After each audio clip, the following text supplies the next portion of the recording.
The twinkling maps stream up the hill, past the farm and past the mill, right at the top of Road 1 says, around noon like a Stilton cheese.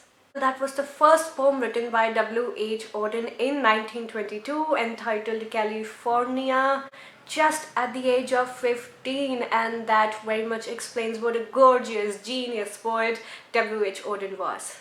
Anyway, hello UPSC aspirants, welcome back to another learning video, and in today's video lecture I am going to look at W.H. Auden's very popular poem called Musse de Beaux Arts, which is also prescribed in your paper 2. W.H. Auden gained immense popularity when his distinguished poem called The Age of Anxiety was published in 1947, that also earned him Pulitzer Prize for Poetry. Auden wrote 400 essays and presented his numerous views on social, political, and psychological aspects through his poems. Now, in our optional English literature syllabi, we have 10 poems by W.H. Auden.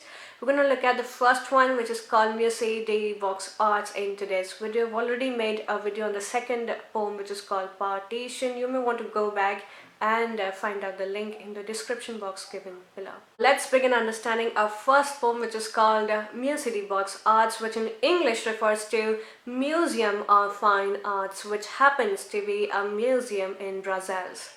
Now, this was exactly the time when a lot of wars were happening. There was havoc in and around, which partly convinced Auden to write a poem like Musse de Beaux Arts.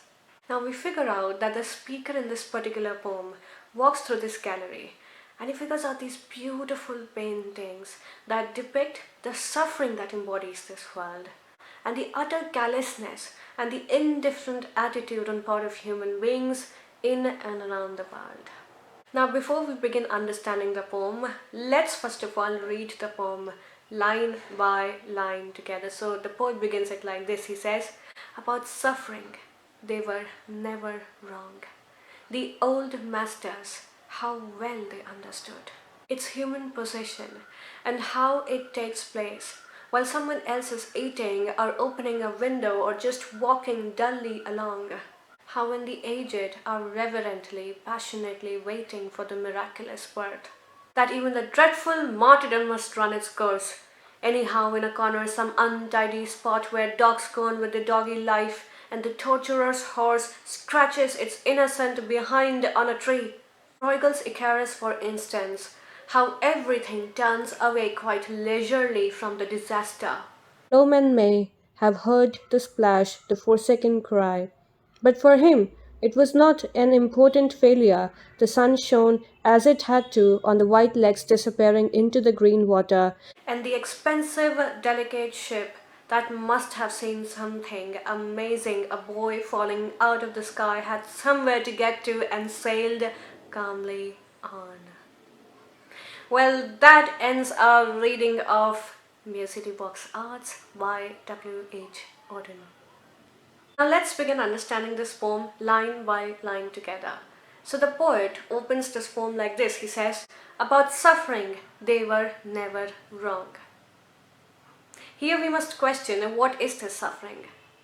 To be human in itself is a suffering. This material world where we are constantly living is nothing but suffering.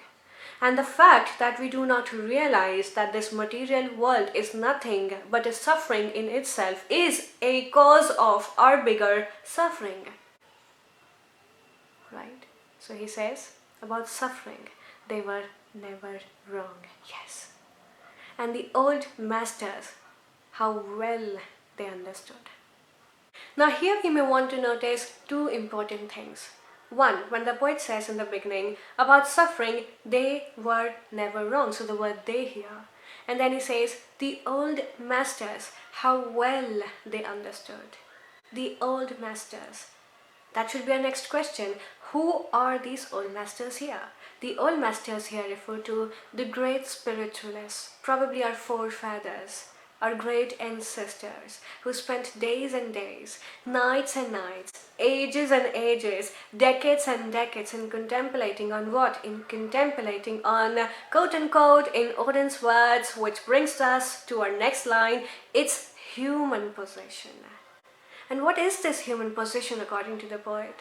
This human possession is nothing but a load of suffering in this world. Now, if we delve deeper into this subject, what is this human possession that the poet is here trying to talk about? When a child is inside the womb of his mother, what happens?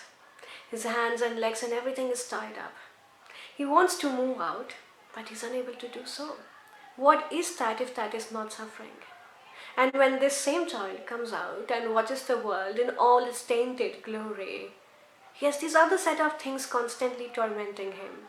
College, university, marriage, and the list goes on. Right. This is the same suffering that the poet here is trying to talk about. It's human position, quote unquote, it's human position according to W.H. Auden. This human suffering that binds every single human being that takes birth on this planet. Now let's look at line number 4, where the poet says, while someone else is eating, or opening a window, or walking dully along. What does this line signify really? This line refers to the callous attitude of the people, the indifferent attitude of the people in this world. To give you an example, if I may say, there's a death ceremony going inside your neighbor's house. You may want to go there, probably visit them once, or even twice, or some even thrice. But we all may want to come back, return back to our everyday routine, to our normal routine, forgetting the anxieties, forgetting the torments of even our closest people in this world. So according to W.H. Auden, when he says while someone else is eating, line number 4, or opening a window, or walking dully along, he refers to the fact that humans really do not care for anybody. We may have a lot of sympathizing words, we may have a lot of empathy for other people around us, but in reality, at the end of the day, we do not really care for our very brothers, for our very sisters, their stress, their depression, their anxieties, their everyday torments at all. Let's look at line number 5, where the poet says, how when the aged are reverently, passionately waiting for the miraculous birth, they always must be children who specially do not want it to happen. Now, in order to explain you these set of lines, I may want to give you an example. When you attend a wedding anniversary, what is that one thing everybody likes to offer to the couple? It's a bouquet or probably a bunch of fresh flowers. You don't want to give them old or worn out flowers, right? You want to give them fresh flowers. Probably beautiful, lovely flowers like roses. Similarly, in life, why do we want to wait to acknowledge the presence of Supreme Transcendental in our lives? Why do we keep this mentality, oh, I'm going to practice spirituality when I turn older? Right, so Auden here divides our society into 2 sections. One, when he says, how when the aged are reverently, passionately waiting for the miraculous birth. The miraculous birth here refers to the birth of Jesus Christ, like I already explained to you. Right? So the aged are reverently, passionately waiting. This part of the society that acknowledges the presence of Supreme Transcendental in their lives, that accepts the presence of Supreme Transcendental in their lives. And then he says, children who specially do not want it to happen. Right? The other part of the society hints at the other part of the society who does not acknowledge the presence of Supreme Transcendental in their lives, who do not even care for the mercy of Supreme Transcendental in their lives, who do not even want to know who this Supreme Transcendental is. Right? And then in the next line the poet says that even the dreadful martyrdom must run its course. Dreadful martyrdom refers to the sacrifice of Christ, sacrifice that Jesus Christ made for this humanity. Right? His own followers betrayed him. His own followers. So imagine the amount of sacrifice, the kind of sacrifice, and Christ knew all of that. He accepted that. And yet, he chose to make that big sacrifice right? And there we all are. So the poet he asks this society, he questions, what have we really done? Christ has made his sacrifice. Have we really changed? Are we doing something for this society? This is Auden's question. Now, if you look at the last four set of lines from the first stanza, anyhow in a corner, some untidy spot, where the dogs go on with their doggy life, and the torturer's horse scratches its innocent behind on a tree.